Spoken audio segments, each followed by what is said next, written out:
É um momento que você tem ali os seus asseclas, né? Essas pessoas que estão ali, tem os bajuladores do poder, principalmente no poder executivo, mas também no poder legislativo tem também. Verdade. E você tem que estar muito atento a você entender que você é um servidor da população. É um Game of Thrones, é um Game of Thrones.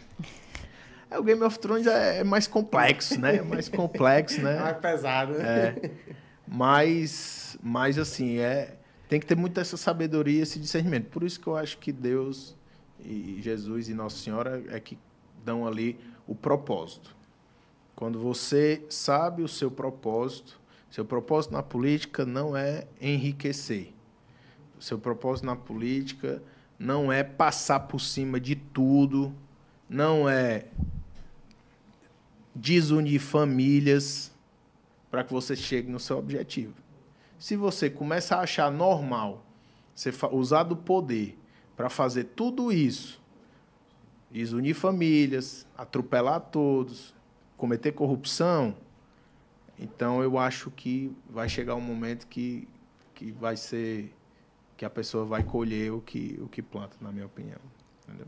É importante também, a gente que acompanha a política, a gente sabe que você tem um histórico que não se envolve em polêmica, que não está no meio dessas histórias de corrupção, de passar longe disso daí, é um cara sério, né? Mas o que veio a dúvida, né? Mudando de assunto, que é a curiosidade.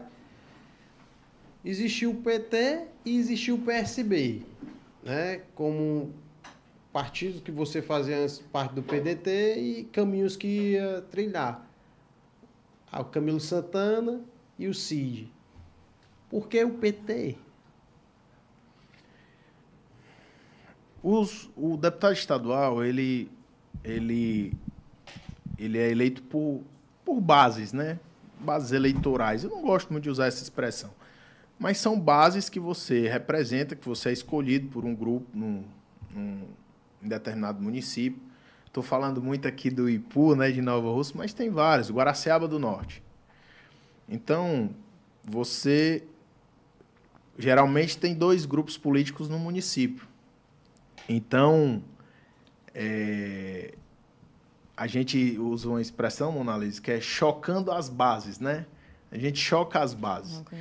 Então, em vários municípios, aí foram quase 10 a 12 municípios, eu estava apoiando o candidato do PT, ou candidata do PT. Posso citar vários, Morada Nova, Nova Russas, o Ipu, Santa Quitéria, né? Todos esses municípios eu estava apoiando o candidato do PT contra o candidato do PSB ou do PDT. E eu expus isso, né, para o senador Cid, né, que é o nosso líder, e que no momento da filiação partidária, que é mais ou menos no dia 2 de abril, 3 de abril, 6 meses antes da eleição, e no momento das convenções, aquilo estava impossibilitando o desempenho meu parlamentar e político dos meus grupos, né?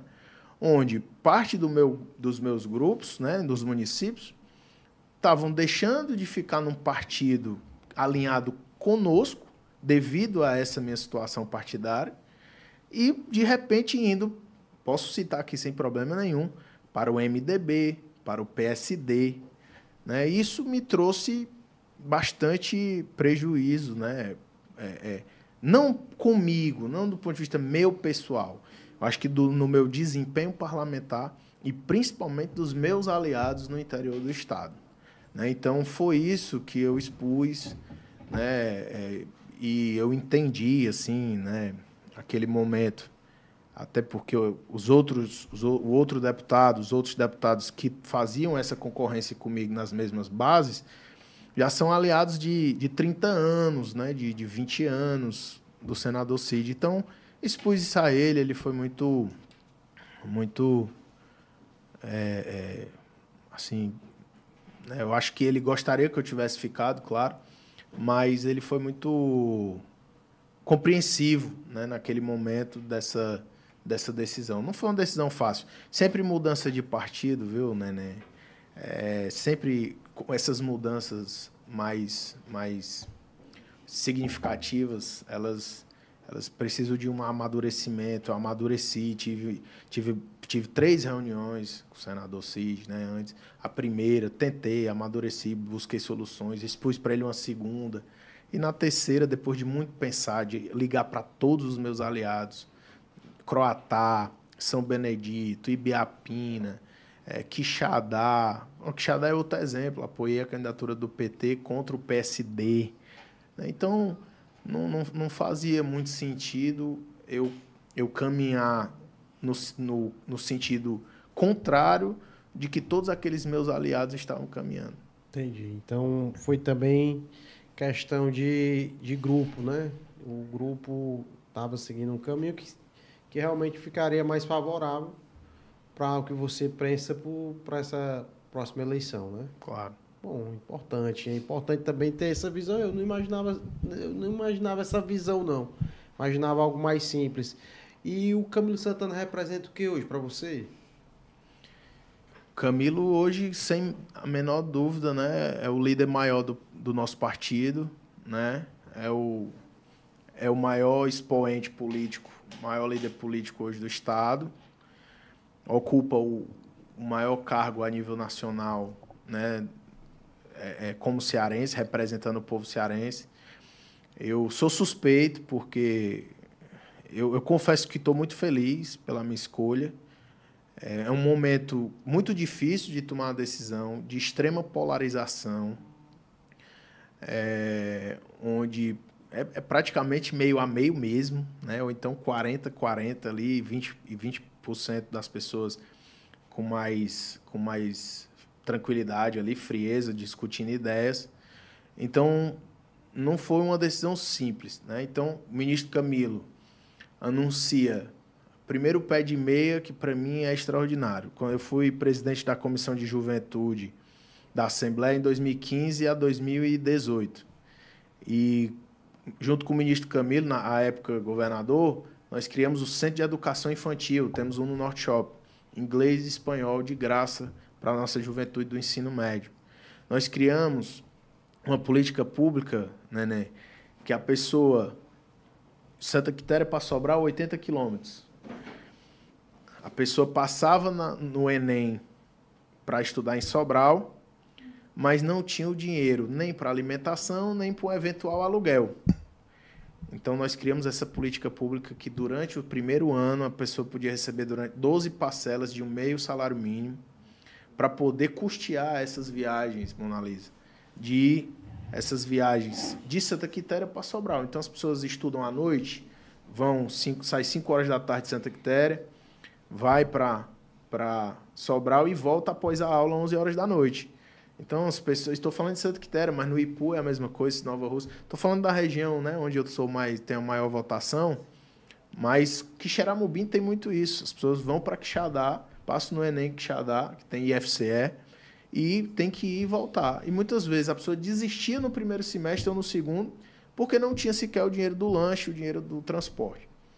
Então, criamos juntos essa política pública. E agora, como ministro da Educação, além do que a gente passou na pandemia, toda a governança que ele aplicou naquele momento, toda com transparência, com o Ministério Público, com o Poder Judiciário, com o Poder Legislativo, com os maiores especialistas da medicina, absolutamente baseado em decisões científicas. Dizer que eu perdi o meu avô e minha avó na pandemia, né? Minha avó do Ipu e o meu avô de Nova Rússia. A minha avó foi de Covid, agravou, e o meu avô, mesmo com as vacinas, ele teve uma complicação, foi infectado também com Covid no hospital e faleceu. Então, eu fui vítima direta do negacionismo, eu fui vítima direta, e eu fico, às vezes, muito preocupado, triste com as pessoas esquecerem isso. Então, se as pessoas esquecem aquele momento que a gente viveu, daquelas discussões,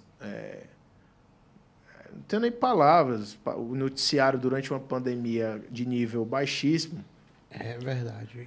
Inclusive, já puxando para esse assunto aqui, analisa, aqui no Ceará, você entender um pouco também, a política está se desenhando igual no cenário nacional, certo? Oposição direita, oposição esquerda.